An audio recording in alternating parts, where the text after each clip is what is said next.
இன்னைக்கு நம்ம ஒரு medium size Nexo industries hand compressor பார்க்கலாம். இதில் யூஸ் பண்ணியிருக்கிறது single head 1 HP compressor, 1.5 HP single phase motor. இது 135 லிட்டர் டேங்க். இந்த டேங்க் வந்து JSW ஷீட்ல போட்டிருக்கு. 2.5 mm திக்னஸ் டேங்க். இந்த டேங்கோட speciality double vented inner motor. Use பண்ணும்போது துருப்பிடிக்காது.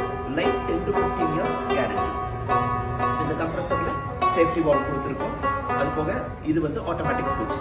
இந்த ஆட்டோமேட்டிக் ஸ்விட்ச்ல on and off system set பண்ணிக்கலாம். இதுல மேக்ஸிமம் பிரஷர் நம்ம செட் பண்றது 135 கட் ஆஃப். அதுல 40 டிஃபரன்ஸ்ல தானா ஆன் ஆயிடும். இப்போ இந்த டேங்க் யூஸ் பண்ணிருக்கிற மோட்டர் வந்து 1.5 HP மோட்டர். நல்ல பவர்ஃபுல்லான industrial purpose copper coil motor. டேங்க்குக்கும் இந்த கம்ப்ரஸருக்கும் மோட்டருக்கும் 1 year வாரண்டி கொடுக்குறோம். ஓகேங்களா? இதுல இருக்கிற